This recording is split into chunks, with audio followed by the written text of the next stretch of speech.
Hi there, Nick Dutch here, just an off-topic video about something that I'm into at the moment. Completely off-topic, but what the hell, this is on the subject of baking. Some of you people know out there I'm on quite a restricted diet, no sugar, no yeast, no wheat, no gluten, no dairy products, and as a result of that my diet is one of the most boring on the face of the planet, and I've been seriously missing bread.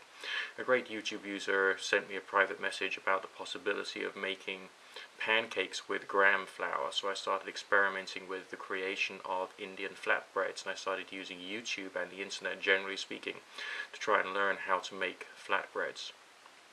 So I can now make a pancake. The gram flour makes a very dense, very thick pancake, so I've had to learn about erasing agents and to see whether I can find ways of erasing the flour. I can't have baking powder. Most forms of baking powder contain wheat flour or some form of gluten, so essentially it's very hard to try and find a proper gluten-free baking powder. So I've had to learn how to make my own gluten-free baking powder, which is 1 part of bicarbonate of soda and 2 parts cream of tartar.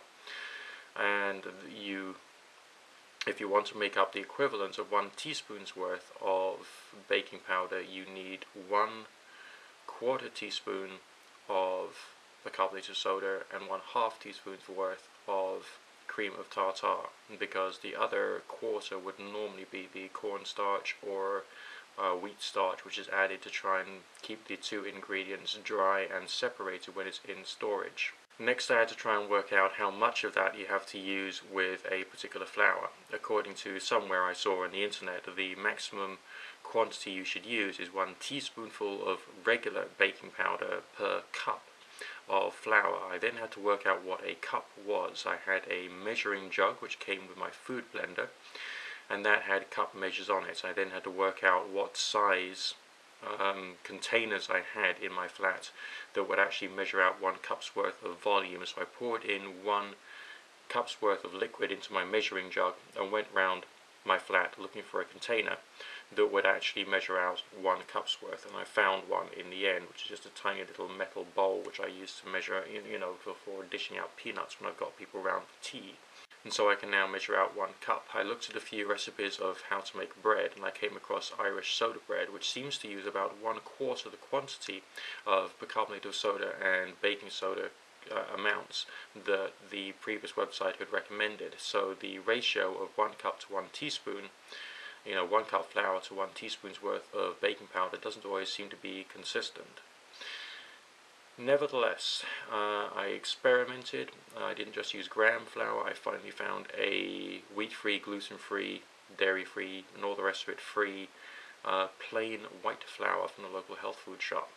And I actually yesterday managed to make myself a full, proper loaf of bread. Now, for me personally, not having had anything even vaguely bready for a long period of time, to be able to have something which actually looks like bread, tastes more or less like bread, alright, was amazing.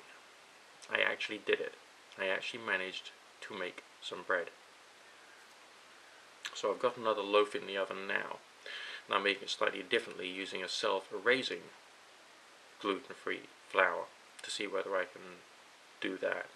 I've also discovered how to make crumpets. I bought myself some metal rings that you put into the frying pan and you pour batter into it. There's a difference between batter and dough. Dough is more solid and pliable and you can shape it. And batter has a higher water content. The ingredients might still be the same apart from the fact you've got more water content, so it becomes something you can probably pour. So you take a frying pan with one of these metal rings in it, making sure you've greased the frying pan and you grease the inside of the rings. Heat it all up and then pour in your batter, and you should then have a crumpet. I've tried this using raising agents and gram flour, and I managed to create something to look just like a crumpet, but I used far too much of the raising agents, and I ended up with a metallic kind of like taste in my mouth, which basically wasn't all that good. So you've got to get the raising agents right to the quantity that you're using. But either way, tonight at tea time, I'm probably going to have myself some proper crumpets, which I understand is the equivalent of what you Americans call the English muffin or something similar. We don't have things called the English muffin. We have crumpets here in England, okay, and you have them with tea and usually with some butter spread upon them. So now I've discovered that, I'm now going to try and master the mysteries of pastry, because I'd love to be able to have croissants again. And apparently with pastry it's a very fatty dough, lots of butter and or margarine or something like that, and you fold it lots of times and roll it and fold it again and roll it and fold it again and roll it and fold it again and roll it. And it's the fact that you've trapped lots of air in between the layers, and of course between each layer you butter it. Alright, so you trapped air, you separated the layers with butter, and then you can make that into a croissant. And it's because you've separated the layers with butter and there's some air trapped in there, that's where you get the layered pastry effect, which is quite similar to the way in which parathas are made, because they seem to have expanded, but there's no raising agents in paratha. There's a number of different ways you can raise bread.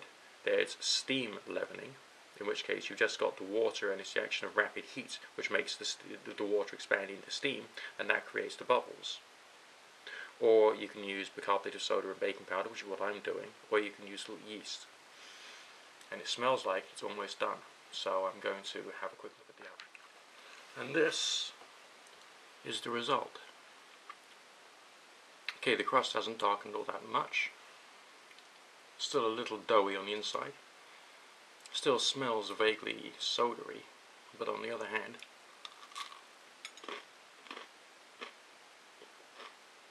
it's bread.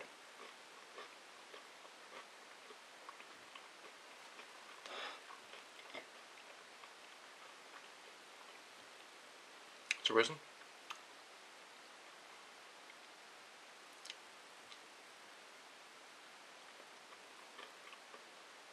It's got flavour.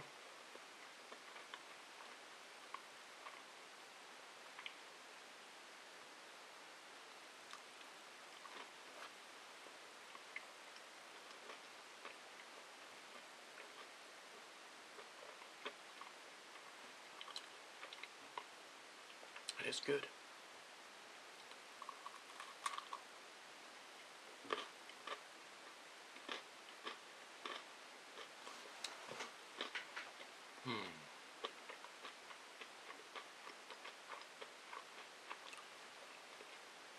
So, the ingredients for this was gluten-free flour,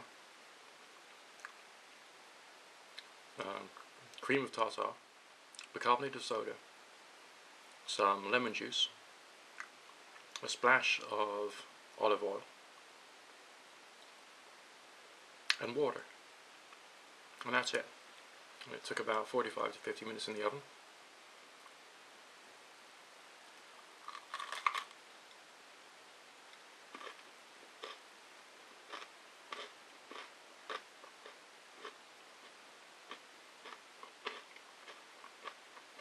It's actually quite nice.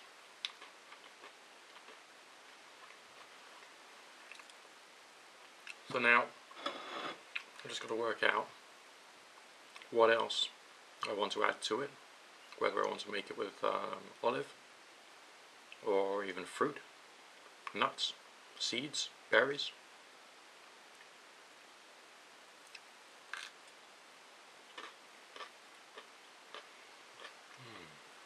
Or just have it with margarine, or yeah, margarine.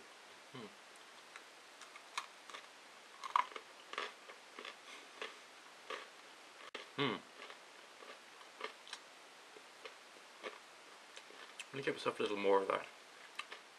God bless.